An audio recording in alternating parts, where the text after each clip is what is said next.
ಈಗ ಒಂದು ನಿಮಿಷ, ಕೆ ಮೊಹಮ್ಮದ್ರಂತ ಅವರು ಆರ್ಕಿಯಾಲಜಿಸ್ಟ್, ಅವರು ಏನೋ ಅಯೋಧ್ಯೆಯಲ್ಲಿ ಉತ್ಖನನ ಮಾಡಿದಂಥವ್ರು, ಅವರೊಂದು ಸ್ಟೇಟ್ಮೆಂಟ್ ಕೊಟ್ಟರು. That was a surprising statement for me. Medieval ಪೀರಿಯಡ್ನಲ್ಲಿ ಭಾರತದಲ್ಲಿ ಇಸ್ಲಾಮಿನ ಹೆಸರಿನಲ್ಲಿ ಏನೇನಾಗಿದೆಯೋ ಬಹಳ ಅಂದರೆ ಹಾಲೋಕಾಸ್ಟ್ ಆಗಿ ಹೋಗಿದೆ. ಅದೆಲ್ಲದರನ್ನು ಭಾವನಾತ್ಮಕವಾಗಿ ಸರಿಪಡಿಸುವ ಉದ್ದೇಶದಿಂದ ಕಾಶಿ ಮತ್ತು ಮಥುರೆಗಳನ್ನು ಮುಸ್ಲಿಮರು ಬಿಟ್ಕೊಡ್ಬೇಕು. ಅದು 2 ಮಸೀದಿ ಬಿಟ್ಕೊಡ್ಬೇಕು. ಆ ನಂತರ ಇನ್ಯಾವ ಮಸೀದಿಯ ಸುದ್ದಿಗೂ ಬರೋದಿಲ್ಲ ಅಂತ ಹಿಂದೂಗಳಿಂದ ಭಾಷೆ ತಗೊಳ್ಬೇಕು ಅಂತಾರೆ. ನಿಮ್ಮ ಒಪಿನಿಯನ್ ಏನು? ಆ್ಯಸ್ ಅನ್ ಯಂಗ್ ಏನೋ ಒಬ್ಬ ಯುವಕನಾಗಿ ನಿಮ್ಮ ಒಪಿನಿಯನ್ ಏನು? ಚಾಪುಡಿ ಬದಲು ಖಾರದ ಪುಡಿ ಹಟ್ಟಿಯ ಮಗನ. ಸರ್ ನೋಡಿ, ಇದೇ ಮಾತು ಸ್ವಲ್ಪ ವರ್ಷ ಹಿಂದೆ ಏನಂತಂದ್ರೆ, ಒಂದು ರಾಮ ಮಸೀದಿ ಒಂದು ಬಿಟ್ಕೊಟ್ಬಿಡಿ ಮತ್ತೆ ನಾವು ಕೇಳಲ್ಲ. Kashi Mathura Ayodhya has been there. ನೋಡಿ ಸರ್, ಸ್ವಲ್ಪ ವರ್ಷದ ಹಿಂದೆ ಈ ಮಾತಿತ್ತು, ಕಾಶಿ ಮಥುರಾ ಅಯೋಧ್ಯ ಅವ್ರ ಕ್ಲೇಮ್ ಬಾಬರಿ ಮಸೀದ್ ಬಿಟ್ಕೊಟ್ಬಿಟ್ರೆ ನಾವೇನ್ ಕೇಳಲ್ಲ ಅಂತ. ಸುಪ್ರೀಂ ಕೋರ್ಟ್ ನಾವೇನ್ ಎಕ್ಸೆಪ್ಟ್ ಮಾಡಿದ್ವಿ? ಸುಪ್ರೀಂ ಕೋರ್ಟ್ ಏನ್ ಹೇಳತ್ತೆ, ನಮ್ ಸಪೋರ್ಟಿಗೆ ಬಂದ್ರು ವಿ ವಿಲ್ ಎಕ್ಸೆಪ್ಟ್, ನಮ್ಮ ಅಪೋಸಿಟ್ ಬಂದ್ರು ವಿ ವಿಲ್ ಎಕ್ಸೆಪ್ಟ್. ಯಾಕಂದ್ರೆ ನಮಗೆ ನಮ್ಮ ದೇಶ ರಾಷ್ಟ್ರ ಮಟ್ಟದಲ್ಲಿ ಹೋಗಬೇಕು, ನಮ್ಮ ದೇಶ ಡೆವಲಪ್ ಆಗಬೇಕು, ಅದು ನಮ್ಮ ಮೇನ್ ಉದ್ದೇಶ. ಒಂದೇನಂದ್ರೆ, ಆವಾಗ ಸುಪ್ರೀಂ ಕೋರ್ಟೇ ಜಡ್ಜ್ಮೆಂಟ್ ಕೊಟ್ರೆ, ಒಂದು ನಿಮಿಷ, ಒಂದು ಸುಪ್ರೀಂ ಕೋರ್ಟೇ ಜಡ್ಜ್ಮೆಂಟ್ ಕೊಟ್ರೆ ಹಿಂದಿನವರ ತಪ್ಪನ್ನ ಸರಿಪಡಿಸ್ಕೊಳ್ಳೋಕ್ಕಿರುವಂಥ ಒಂದು ಅವಕಾಶವನ್ನು ನೀವು ಕಳ್ಕೊಳ್ತೀರಿ. ಒಂದು ಉದಾರತೆಯ ಪ್ರದರ್ಶನ ಅಂತ ಆಗಲ್ಲ. ಹಿಂದಾಗಿರೋ ತಪ್ಪಿಗೆ ಒಂದು ಸರಿಪಡಿಸ್ಕೊಳ್ಳೋಕೆ ಒಂದು ಅವಕಾಶ ಮತ್ತು ನಮ್ಮ ಹೃದಯ ವೈಶಾಲ್ಯತೆಯ ಪ್ರದರ್ಶನ ಅಂತ ಆಗೋದಿಲ್ಲ. ನ್ಯಾಯಾಲಯದ ಜಡ್ಜ್ಮೆಂಟ್ ಆಗುತ್ತೆ. ಅವಾಗ ನ್ಯಾಯಾಲಯದ ಜಡ್ಜ್ಮೆಂಟ್ 42,000 ಮಂದಿರಗಳಿಗೂ ನಾವು ಕ್ಲೈಮ್ ಇದ್ದೇ ಇದೆ. ನ್ಯಾಯಾಲಯವೇ ತೀರ್ಪು ಕೊಡಬೇಕು ಅನ್ನೋದಾದರೆ, ನಾವೀಗ 1991 ಆ್ಯಕ್ಟ್ ಇದೆಯಲ್ಲ, 1991 ಪ್ಲೇಸಸ್ ಆಫ್ ವರ್ಷಿಪ್ ಆ್ಯಕ್ಟ್ ಏನಿದೆಯಲ್ಲ, ಆ ಆ್ಯಕ್ಟ್ನೇ ಪ್ರಶ್ನೆ ಮಾಡಬೇಕಾಗತ್ತೆ. ಯಾಕೆ ಅಂತಂದರೆ, ನಮಗೆ ನ್ಯಾಯ, ನಿಮಗೆ ಉದಾರತೆ ಇಲ್ಲದೆ ಇದ್ದರೆ 42,000 ದೇವಾಲಯಗಳಿಗೂ ನಮ್ಮ ಕ್ಲೈಮ್ ಇದ್ದೇ ಇದೆ. ನೀನು 7 ಮಿಂಡ್ರಿ ಆದರೆ ನಾನು 14 ಮಿಂಡ್ರಿ. ಕ್ಲೈಮ್ ಇದ್ದೇ ಇದೆ.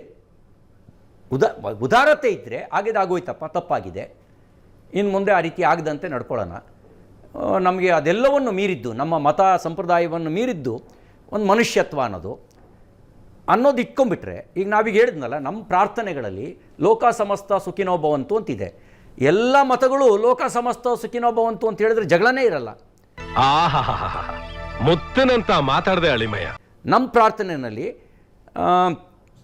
ಏಕಂ ಸತ್ವಿಪ್ರ ಬಹುಧಾ ಅನ್ನೋದು, ಅಂದರೆ ನಿಮಗೆ ಯಾರನ್ನಾರು ಪ್ರಾರ್ಥನೆ ಅಂತಿಮವಾಗಿ ಒಂದೇ ಸತ್ಯದ ಕಡೆಗೆ ಹೋಗ್ತೀವಿ ಅನ್ನೋದು ಇರ್ಬೋದು, ದೇವನೊಬ್ಬ ನಾಮ ಹಲವು ಅನ್ನೋದು ಇರ್ಬೋದು. ಇದನ್ನು ಎಲ್ಲರೂ ಹೇಳಕ್ಕೆ ಶುರುವಾದರೆ ಆವಾಗ ರಾಮನ ಹೆಸರಲ್ಲಿ ಪ್ರಾರ್ಥನೆ ಮಾಡಿದ್ರು ಸರ್ವೇಶ್ವರನಿಗೆ ತಲುಪುತ್ತೆ, ಅಲ್ಲಾನ ಹೆಸರಲ್ಲಿ ಪ್ರಾರ್ಥನೆ ಮಾಡಿದ್ರು ಸರ್ವೇಶ್ವರನಿಗೆ, ಜೀಸಸ್ ಹೆಸರಿನಲ್ಲಿ ಪ್ರಾರ್ಥನೆ ಮಾಡಿದ್ರು ಸರ್ವೇಶ್ವರನಿಗೆ ಅನ್ನೋದು ಬರುತ್ತೆ. ಅಕಸ್ಮಾತ್ ಅದಿಲ್ಲದೆ ಇದ್ದರೆ ಆ ಮೂಲ ಸಿದ್ಧಾಂತವನ್ನು ಬದಲಾಯಿಸೋದಂಥ ಒತ್ತಡ ಒಳಗಿಂದ ಪ್ರಾರಂಭ ಆಗಬೇಕು. ಈಗ ಇಸ್ಲಾಮನ್ನು ನಂಬೋದವರು ಕಾಫಿರ್ರು ಅಂತ ಇದೆ ಅನ್ನೋದನ್ನು ನಾನು ಕೇಳಿದ್ದೇನೆ. ಈಗ ಗೊತ್ತಾಯ್ತು. ಪೂರ್ತಿ ನಿಮಗೆ ಗೊತ್ತು, ನನಗೆ ಅರೆಬರೆ ಗೊತ್ತು. ಅಕಸ್ಮಾತ್ ಇಸ್ಲಾಂನ ನಂಬಿದವರು ಕಾಫಿರ್ ಅಂತಿದ್ರೆ ಅದು ಬದಲಾವಣೆ ಆಗೋವರೆಗೂ ಸಂಘರ್ಷ ತಪ್ಪಲ್ಲ. ಮೂರ್ತಿ ಪೂಜಕರನ್ನ ವಿರೋಧ ಮಾಡುತ್ತೆ ಇಸ್ಲಾಂ ಅಂತ ಅನ್ನೋದಾದರೆ, ಆ ಮೂರ್ತಿ ಪೂಜಕರನ್ನ ವಿರೋಧ ಮಾಡೋದನ್ನು ಮೂಲ ಸಿದ್ಧಾಂತ ಬದಲಾಗೋವರೆಗೂ ಸಂಘರ್ಷ ತಪ್ಪಲ್ಲ. ಆ ಮೂಲ ಸಿದ್ಧಾಂತ ಬದಲಾಗಬೇಕಲ್ಲ. ಆ ಮೂಲ ಸಿದ್ಧಾಂತ ಬದಲಾಗಬೇಕು ಅಂತ ಯಾರು ಹೇಳಬೇಕು? ಮುಸಲ್ಮಾನರೊಳಗಿಂದ ಸೃಷ್ಟಿಯಾಗಬೇಕು ಪ್ರಶ್ನೆ ಮಾಡೋದು. ಈಗ ನಮಗಿದೆಯಲ್ಲ, ನಾವು ಹಿಂದೂ ಧರ್ಮದಲ್ಲಿ ಸಿದ್ಧಾಂತದಲ್ಲಿ ದೋಷ ಇಲ್ಲ, ಆಚರಣೆಯಲ್ಲಿ ದೋಷ ಇದೆ. ಸಿದ್ಧಾಂತ ಈಶಾವ್ಯಾಸಂ ಇದಂ ಸರ್ವಂ ಅಂತ ಹೇಳ್ತು, ಅಂದರೆ ಜಗತ್ತಿನ ಎಲ್ಲ ಜೀವಿಗಳಲ್ಲೂ ಭಗವಂತ ಇದ್ದಾನೆ ಅಂತ ಹೇಳ್ತು. ಆಚರಣೆಯಲ್ಲಿ ಮೇಲು ಕೀಳು ಅಂತಿದೆ. ಆಚರಣೆ ಹೋಗಬೇಕಾದ ಮೇಲು ಕೀಳು ಅನ್ನೋಂಥ ಭಾವನೆ ಹೋಗಬೇಕು. ಮುಟ್ಟಿಸ್ಕೊಳ್ಳಲಾರ್ದವನು ಅಂತಿದೆ, ಅದು ಹೋಗಬೇಕು, ದೂರ ಆಗಬೇಕು. ಇದು ಆಕ್ಚುಲಿ ಚೆನ್ನಾಗಿ ಅದು ದೂರ ಆಗಬೇಕು ಅನ್ನೋದು ನನ್ನ ಮತ್ತು ನನ್ನ ಸಂಘಟನೆ ವಿಚಾರ.